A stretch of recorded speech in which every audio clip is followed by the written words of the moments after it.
Folks, we have done lots of mapping, smart map search, bivariate mapping, point mapping, single variable mapping, dot density maps, some choropleth maps, some graduated symbol maps. Here, let's do some business location mapping. This is all part of a regional convenience store lesson that I've got on our business education landing page at Esri. We're going to look for convenience stores. And wow, look at this. We've got lots of different choices in here on the kinds of business that we can map. It's under points of interest search, including businesses, but not exclusively businesses. Realize that you've got a lot at your fingertips. Not only the SIC and the NAICS codes for certain kinds of businesses, but you can also search for business name. And I'm searching on ALSUPs. Which I'm going to click on only here, I'm only interested in the convenience stores, not the ALSUPs lawyers and the ALSUPs laundromats, etc.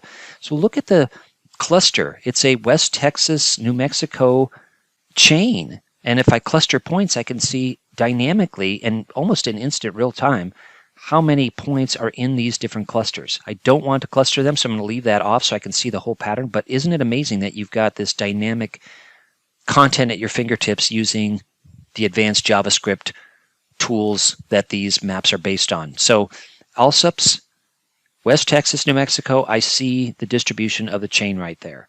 Interesting. And not only that, it's not just the locations, but I've got the sales volume. Notice, I've got the square footage. I've got number of employees. I've got quite a bit of information at my fingertips here. So I can sort, obviously, on any of those variables, square footage, employee count, sales volume, and so on. Looks like we've got 384 ALSUPs location from a company called Data Axle that Esri got the data from. We can look at the source and find out where Data Axle got their information and how they obtained it and how current it is and so on. I'm taking a look at the table of data. This is the I part of GIS, the G part being the map, the I part being the table. I can see the NAICS codes and the SIC code, view data documentation. If I go out, take a deeper dive, I can see what Data Axle is. 13 million U.S. businesses and over 1 million Canadian businesses are in this particular provider. You can see the update frequency and so on. So I encourage you to take a look at that and encourage your students to always be critical of where the data comes from, the scale, how often it's updated, and much more. Employee count, I could filter those on the left side there. I'm not going to filter them right now, but know that you could do that. What I am going to do is change the symbol, though, just to show you where that is. I don't have to do that, but let's just go ahead and take a look at ALSUPs and see what their maybe company colors are. Look, it's got a red name on a sort of a blue polygon. So I could use red or blue. I think I'll use blue because the convenience store I'm going to map later on is heavily into red. Just a little bit more about ALSUPs and where they started. Based on this spread, the distribution, I have the students theorize, give me a hypothesis of where their headquarters is. Not always is the case where a headquarters is in the middle of the mean center, for example, of all those points, but sometimes they are in the middle of that distribution and they've spread out from their headquarters.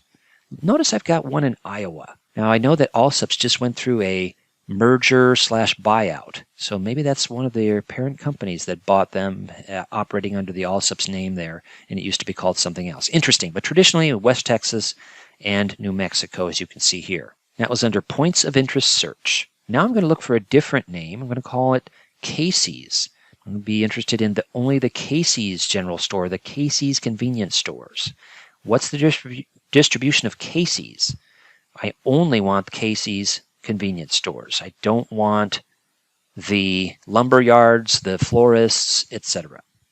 I can also narrow it down by the SIC code. Look, industry description, convenience stores only. 2,400, so there's more of them than ALSUPs. It's a bigger chain, and it should be a little bit bigger of an area as well as a more numerous. Got 400 in a certain cluster up in Illinois.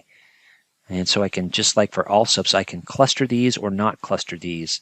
Pop up that tool on the left side where I'm looking at the legend, and I can cluster or not cluster. I can also change the symbol. Okay, I'm going to uncluster them, and let's go ahead and change that symbol so they're not the same symbol as ALSUPs. Change that to red. I love Casey's, great chain. I love ALSUPs too. Okay, I'm going to save that layer. That way, if I come back to Business Analyst Web, I'm going to be able to pull it right up with the symbology and with the classification method and the everything else how I left it here. I don't have to pull this up again.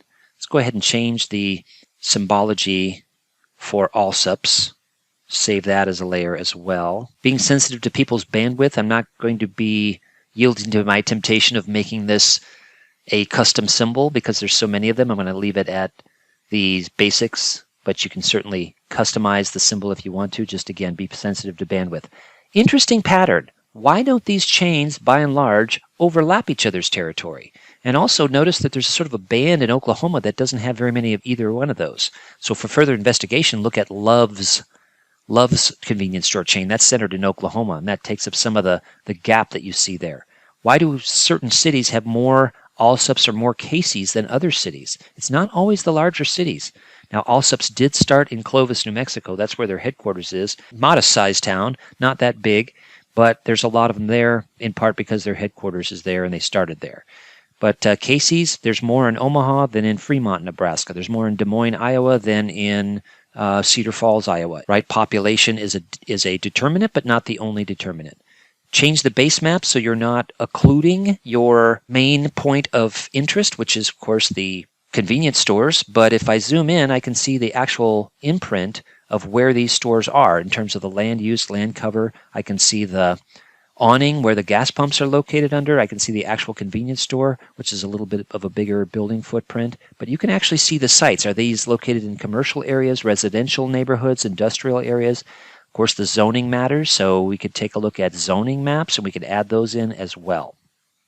But it's great to be able to have these base maps at your fingertips. You can look at not just regionally, but actual stores, sites themselves. I'm going to change it back to maybe a streets map, since that won't interfere with our looking at the red symbols or the blue symbols.